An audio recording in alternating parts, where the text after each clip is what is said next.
Hello, ladies and gentlemen. Welcome to the Lawless Zone. I am your host, Demon. Hope y'all doing well. May everybody win their 50-50, and we're going to need it. Brant drops today. Chang Lee's rerun drops today. Yeah, we're all going to need a little bit of help. Our wallets are going to be screaming. Now, I'm not really into Brant. He's a cool character and everything, but I'm gonna have to see. Wait, and I'll do this intelligently. I'll let other people test him and see if he's worth the crap. But I don't think I'll pull for him. I'm torn between Shorekeeper and Chang Li because Chang Li's a main DPS, and I do have characters that she can run with, but I also want Shorekeeper. So we'll see what happens. Anyway, getting into the video, I wanted to talk about our boy Cal. Because Calcharo is he's fun to play. He's a badass. He's just cool, right? I mained him for a very long time. I mained him since 1.0 and all the way up to just recently, where I just kind of started using Zhang Liao for more of his nuke than anything. But make no mistake, Zhang Liao, even though he outclasses Calcharo in almost every way, the one way he does not outclass him is how fun Calcharo is to play, to use, right? He's very fun to use.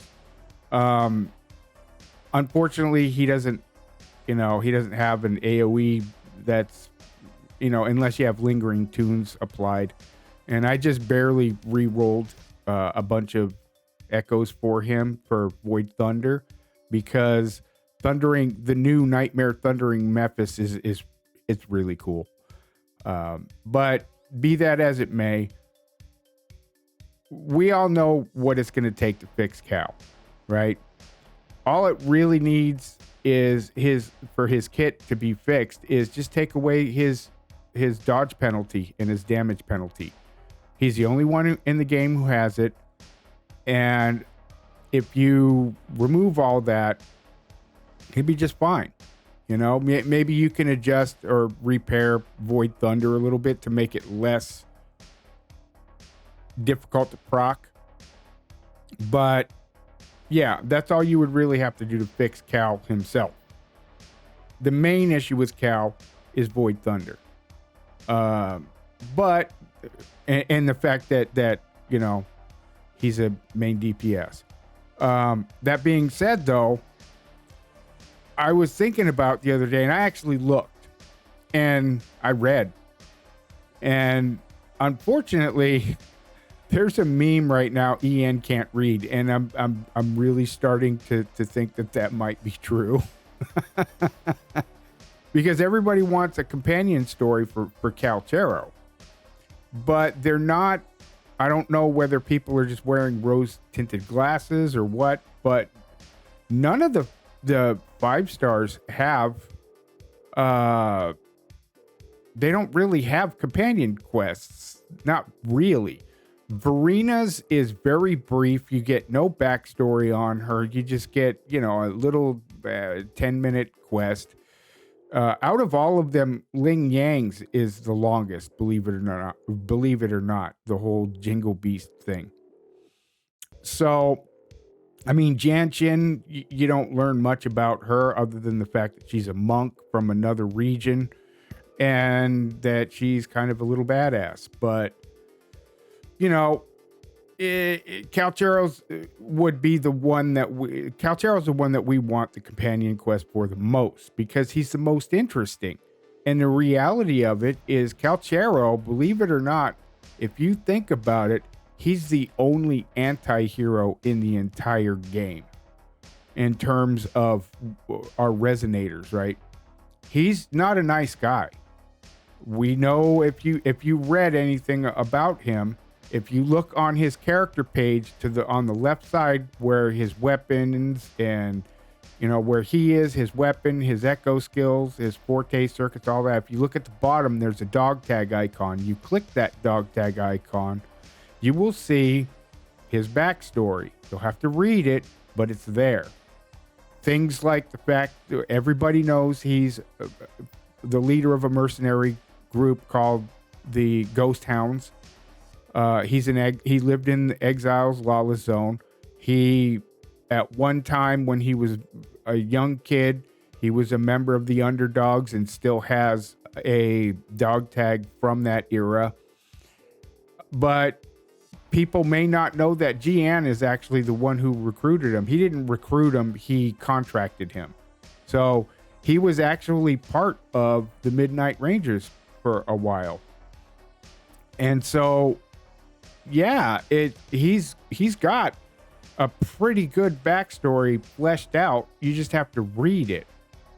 You know, he was so used to dealing with the worst side of humanity that when he stepped into Jinzhou and people were being nice to him and showing him respect and treating him like a human being, it short-circuited him. He didn't know how to deal with it. He's like, I don't know. And he's sitting there. There's a festival that he's sitting way up on like a mountaintop, just kind of watching this and realizing, wow, people can be happy.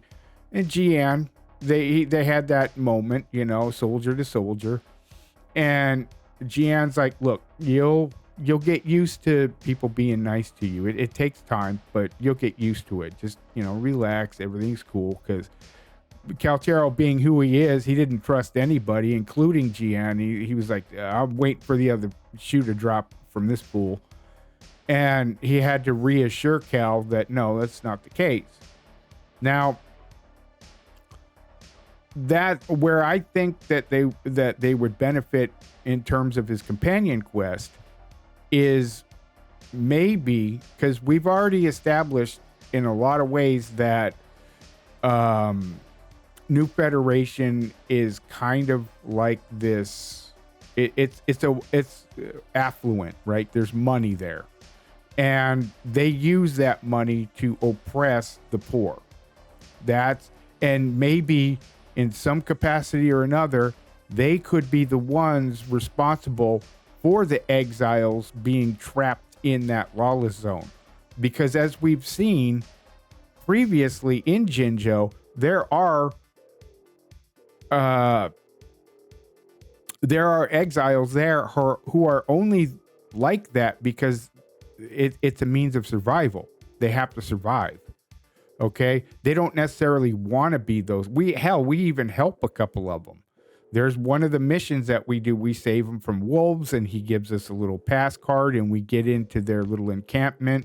We got to fight a boss, and it's all about the tacit discords, and we get a premium chest out of it.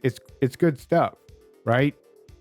But what if the New Federation, with all its technology and military forces, have found a way to control tacit discords, just like kind of like the opposite of Renacida, where in Renacida they've befriended the echoes, right?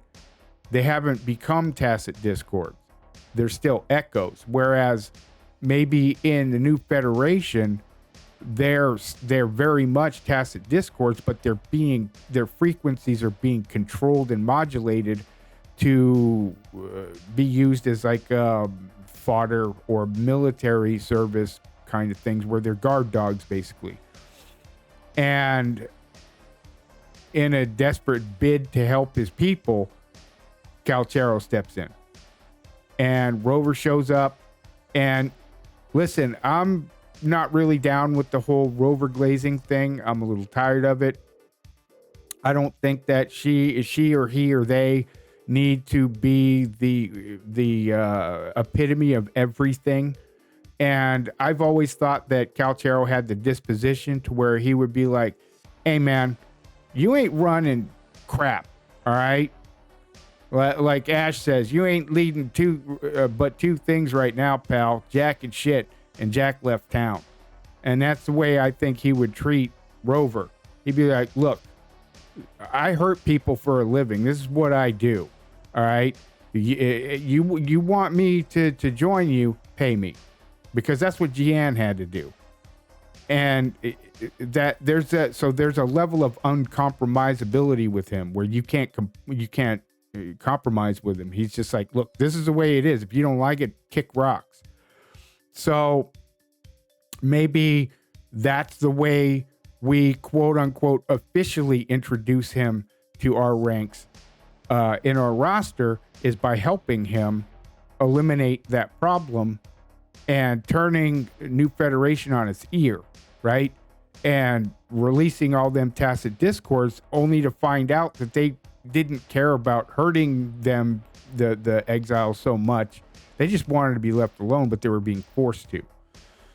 Anyways, that's me in the kitchen. If you like the video, do me a favor, hit the like button, comment. I want to hear your guys' side of it. What do you think? I think if we get a companion story, it's going to have to lean towards that direction. I think that would be cool. If you like the video, do me a favor and subscribe. Hit the bell notification, because I don't do this every day in an effort to not burn out. So I do a video when I feel like doing a video, and that's what happens. So that's about it. But until the next time, y'all take care, stay safe. I'll see you on the flip side. Demon is out.